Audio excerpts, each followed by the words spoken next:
नमस्कार, मैं संजय खटाना आप सभी का हार्दिक स्वागत करता हूं। आपने अभी 2-4 दिन से सोशल मीडिया पर और अखबारों में देखा होगा, सहारनपुर जनपद की नकुड़ तहसील में और थाना नकुड़ के क्षेत्र में एक गांव है तिरपड़ी, जहां पर हिंदू गुजर बाहुल्य गांव है। करीब 100 वोट मुस्लिम, तेली समाज और धोबी समाज के हैं। वहां पर एक झगड़ा हुआ बच्चों में किसी सामाजिक पोस्ट को लेकर के सोशल मीडिया पर।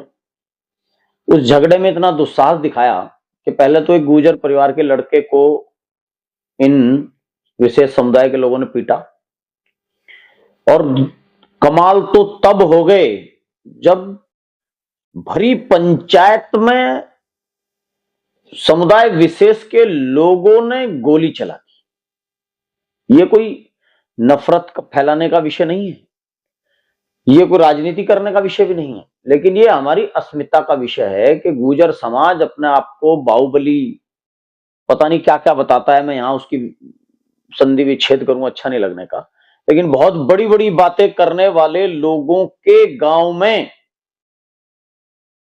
उन्हीं की पंचायत में माफी मांगने के बजाय हमला कर दिया। और उस हमले के बाद लोग अस्पताल पहुंचे, तमाम लोग वहां जनप्रतिनिधि पहुंचे। इसमें दुख का विषय है, चलो इस तरह के झगड़े चलते रहते हैं, इसमें दुख का विषय यह है कि उसी गांव के कुछ टटपूंजिया लोग जो राजनीति कर रहे हैं, चुनाव उनाव की राजनीति करते होंगे, वो कह रहे हैं कि फर्जी है। मतलब पंचायत के सामने हुआ हमला भी लोग फर्जी बता रहे हैं, उसी गांव के क्षेत्र के समाज के लोग हमारे राजनीतिक चस्के में।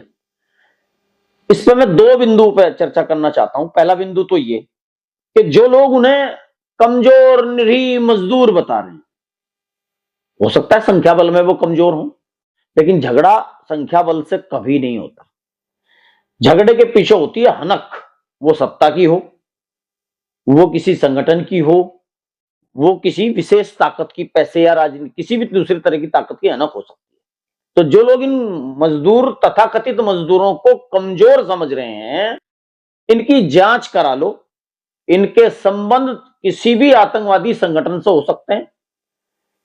अगर संबंध नहीं है तो हम भी उसी क्षेत्र में पैदा हुए, इतनी हनक बिना कहीं तार जुड़े हुए पैदा नहीं हो सकती कि भरी पंचायत में कोई गोली चला दे।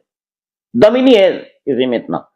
इसलिए मैं सभी से निवेदन करता हूं कि इसे हल्के में ना लें कि वो बहुत गरीब हैं, बहुत छोटे हैं, बहुत मजदूर हैं, बहुत संख्या बल कम है।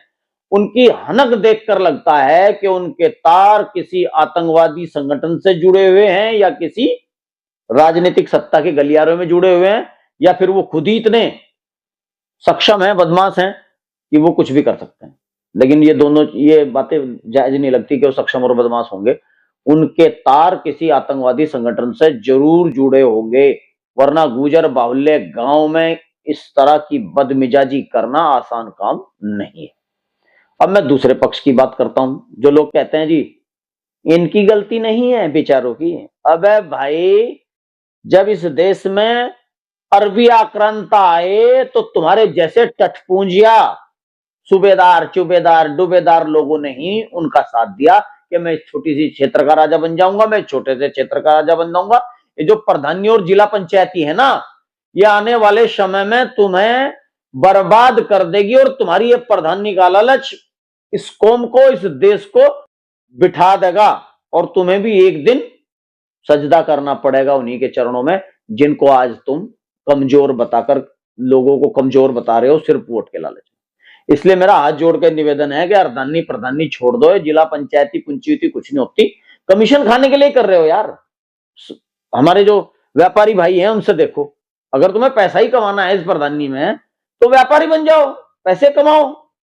प्रधानी से ज्यादा पैसे तो व्यापारियों के पास हैं, प्रधानों से ज्यादा पैसे तो अपने बच्चों को व्यापार कराओ। ये अर्धानी प्रधानी का क्या है, क्या पावर है इनकी? एक होमगार्ड नहीं सुनता है प्रधानों की, तो क्या है? सिर्फ ये दो कि कमीशन खा लेंगे, कमीशन खा लेंगे। अरे सिर्फ कमीशन खोरी के चक्कर में आप अपने नैतिक मूल्यों से गिरते जा रहे हैं, अपने सही को सही, गलत को गलत कहने की हिम्मत खो रहे हैं, और अपने ही परिवार के लोगों को पिटवा के बाहर फैला रहे हैं कि ये तो कुछ नहीं, इन्हीं की गलती है।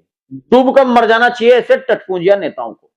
और मैं फिर अपने युवाओं से निवेदन करता हूं कि देश बचेगा तो प्रधानी बचेगी, कौम बचेगी तो सम्मान बचेगा।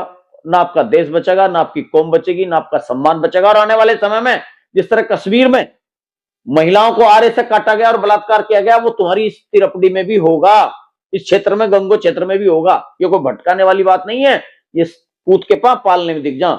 जब वो भरी पंचायत में है तो झूठ बोल रही है पूरी तिरपड़ी, और अगर सच बोल रही है तो अगर भरी पंचायत में इस तरह का हमला कर सकते हैं तो तुम समझ लो कि तुम कहां बैठे हो। अगर सरकार किसी और की होती तो तुम पे हमले भी होते और तुम्हारी पिटाई भी अब तक थाने में भी होती। ये तो शुक्र करो कि सरकार थोड़ा नॉर्मल है, सही रास्ते पे है। मेरी बात किसी भाई को बुरी लगी हो तो मैं माफी चाहता हूं, लेकिन ये सोचने का विषय है। तुम्हारी अर्धांगिनी प्रधानी तुम्हारे बच्चों को गुलाम करवाएगी, तुम्हारी बहन बेटियों को उठवाएगी। जो आज पाकिस्तान में हो रहा है, जो अफगानिस्तान में हो रहा है, जो कश्मीर में हो रहा है, जो बंगाल में हो रहा है, वो तुम्हारी इस क्षेत्र में भी होगा, जहां आप बहुत बड़े प्रधान बनने के प्रयास में सही को सही और गलत को गलत कहने की हिम्मत नहीं जुटा पा रहे हैं। और मैं राजनीतिक लोगों से कहूंगा कि तो डूब मरो या सुधर जाओ। धन्यवाद।